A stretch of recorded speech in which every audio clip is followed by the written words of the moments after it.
Today we're going to make something with completely raw ingredients using our cacao. And our cacao, first of all, has been grown, fermented, shelled, dried, roasted, and shelled all here at our farm. And it is whole bean. It's a wonderful whole bean presentation, but do not be intimidated because like I've demonstrated on other videos, you can simply break it up into nibs with the power of your own hands. It's not that big of a deal. Just break it on up. So what we're gonna do here is we're going to make an energy bar, or maybe an energy ball, completely without sugar or any additional sweeteners or date paste or tapioca syrup or any of those nasty hidden ingredients that you find in the commercial energy bars that you find in the store that are supposed to be good for you and are really just like sugar bombs, yeah? Today we're gonna make one that's actually really healthy with very simple ingredients. I don't run out to the store before I make anything because I can't. It's at least an hour away driving. I'm here off the grid.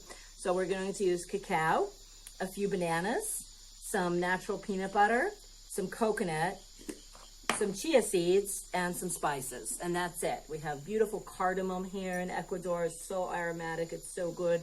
We're going to be exporting this soon, along with turmeric and our cacao and the cardamom as well.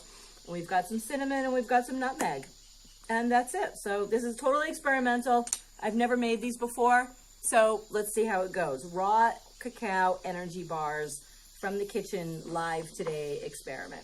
So the first thing you need to do is grind your cacao.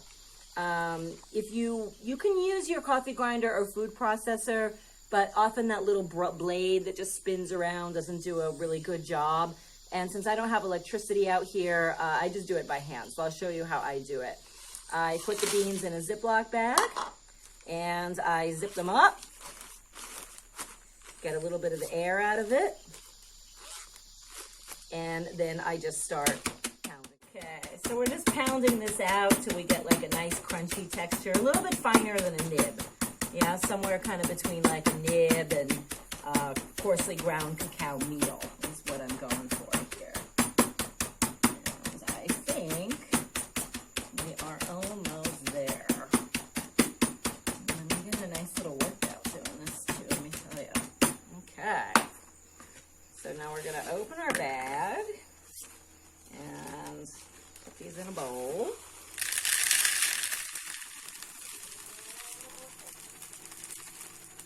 I think that's plenty, so we'll conserve some for later. Maybe to make a granola with or something. Yeah, okay. And then what I need to do is I need to figure out a way to bind, the cacao and the other things together. Mashed banana is a wonderful binder, and it's cheap and it's easy to come by. I mean, when can you ever that you can't find bananas, yeah? So let's mash up a few bananas. These are actually guineos. These are called guineos, and they're a little bit smaller and sweeter than the Cavendish bananas, the ones that are exported. I'll tell you what, when I moved to Ecuador and I was like eating my first banana, I was like, what the hell have I been eating my whole life? Those like awful, mealy, tasteless things. If you ever have a chance to eat bananas in South America, guys, oh my God, they're so much better. A little smaller, a little sweeter. We have the big fat Cavendish ones here too, but mostly those are exported. And there's tons of varieties of bananas in our area. And I found out really quickly it's really important to know them all. Because I went into a little produce market when we were here, and we didn't have any bananas growing yet. We'd only been here a few months. My Spanish wasn't all that great. And I asked for bananas. And the proprietor of the store said, no hay banana. And I'm looking at this huge bunch of what were guineo on the floor. And he's saying, no hay banana. And I'm like, well, what are those things? What is that fruit? And he's just like, oh, those son guineo. Those are guineos. And I didn't know what a guineo was. And, well, my family is Italian-American heritage, and where I come from, it's kind of like an old ethnic slur to call an Italian-American a guinea.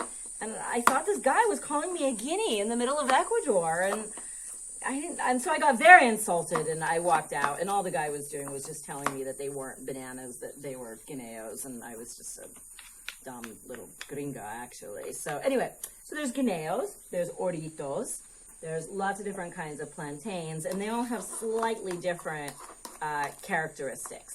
So we're just gonna mash up some of these, and we're going to add our all-natural peanut butter. Peanut butter, guys, if you're traveling in South America and you're from North America, especially if you're American or Canadian and you just absolutely adore peanut butter as a snack, you can find it. Trust me. But you're looking in the wrong place. If you're looking next to the preserves and the marmalade, you're not going to find it. Peanut butter, which they call here pasta de maní, which means the paste of peanuts, is not used as a sweet ingredient. It's used in savory dishes, and it's used to make peanut sauces and soups. So you need to look for the peanut butter with the spices and the spicy condiments, the ketchup. Just look around, or you can ask for a pasta de maní, but don't go look near the jellies and the jams and see that they don't have peanut butter and get frustrated and walk away.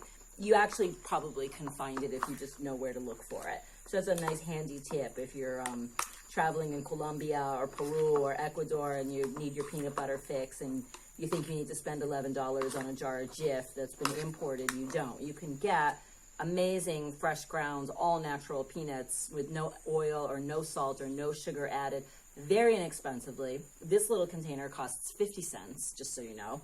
And you just have to know where to look for it. So now you know where to look. Okay, so let's put the rest of our dry ingredients together.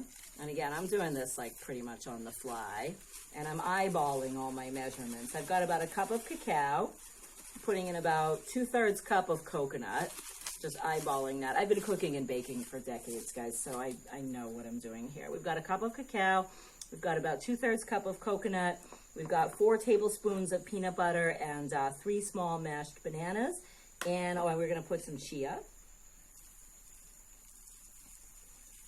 About half a cup of chia.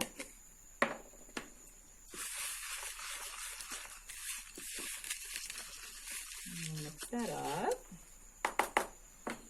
And we'll put our spices in there. About a teaspoon of nutmeg. And this is totally optional. If you don't like cinnamon or nutmeg or cardamom, of course you don't. Yeah, I think we need this. You know, if you're not sure of your measurements and you're kind of on the fly like I am, the best thing to do is do it little by little. And I'm showing it to you guys for this reason, because I don't want people to think that cooking and baking is all about measuring, because it's not. It's about learning the consistency of what you're doing, whether it's a batter or a cookie recipe or a gravy or a soup. And I think it's really important to get away from this idea of baking, especially, or cooking, as being like chemistry. And it's like somehow hard. And I have to learn how to cook, so I stop eating all this Uber Eats. And it's like, really, you just need to get in the kitchen and play, like when you were a kid. And just go back to playing in the kitchen with ingredients and take a really playful, experimental attitude about it. And, if you are wise and economical and, you don't run out and spend like a gazillion dollars on really expensive like macadamia nut butter to make this recipe, and especially with baking, if you're not afraid to make like a hockey punk once in a while, which, believe me, I made a lot of paperweights before I learned how to bake, especially since I have celiac and everything I bake is gluten-free. It took me a while. It took me a while to get what I call like getting the eye, being able to eyeball your ingredients, yeah? Now I think we're gonna have a good, yep.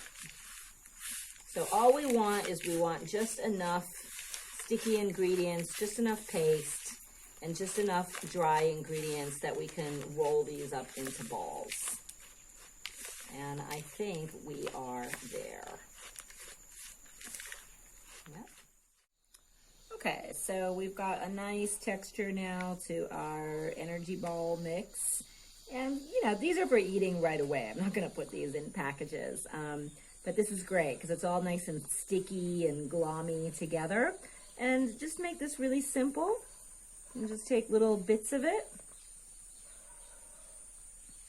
roll it up into a nice single serving ball. And then to make these nice and easy to handle, we're just gonna give each one just a little roll in some dry coconut and put it right there on a plate. Easy does it. And I think especially if you put these in the refrigerator overnight, they will solidify.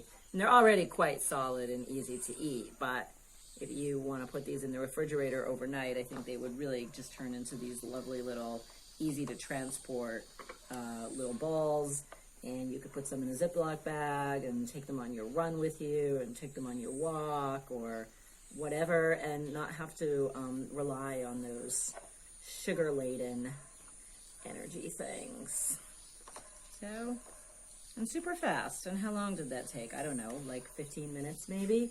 You know, and I get that a lot, like that it's about time, yeah, that it's about time. Well, you know, there's ways to figure out how to make things like pretty quick and easy, as you can see, that don't really take a whole lot of time.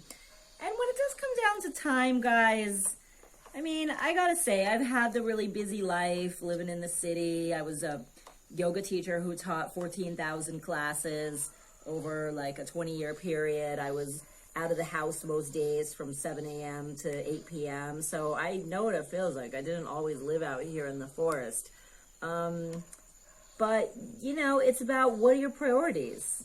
You know, and sometimes it's just about making the time, taking the time to prepare things for yourself that are truly nourishing, truly good. You can feel really good about it because you know where the ingredients came from. You made it yourself. And you get a whole different feeling from eating food that you make, you know, and you know what's in it. And you know it's just these like 5 or 6 really simple things. And, you know, make some blocks of time, block out some time to make yourself some snacks or make a big pot of soup or, you know, a big pot of rice and beans or chili or something. And, you know, you can have it for the next 2 days. It's not something that you have to eat all at once, obviously. And just get into the habit of making things for yourself at least a couple times a week to start. And once you've got that, you're good to go. So, yeah. Don't those look nice? Let's try one, yeah? Come up a little bit.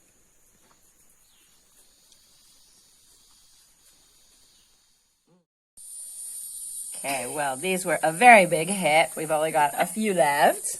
Here's Sarah enjoying her Coco Delicious. Peanut butter banana energy ball.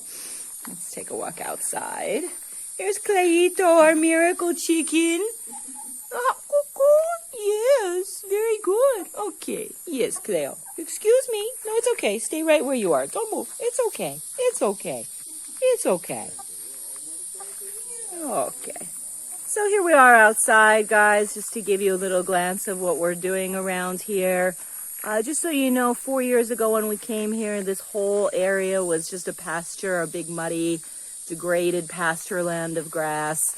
And not that there's anything wrong with grazing or pastures in areas where that's suitable, but we are in a subtropical cloud forest and the land was deforested to create an artificial pasture. So that's really the problem there. Natural grasslands are also excellent carbon sinks, and I have nothing against them. But this was a forest, and so that's what we're doing is we're taking it back to being a forest. So you can please help us with that. You can subscribe to our Patreon, sign up for our newsletter. Out here we've got tons of fruit growing now, edible medicinal trees and plants. And to help us to keep reforesting this beautiful area and planting all of these wonderful and useful trees that are great for wildlife, for people, for things for us to eat, to trade, to sell.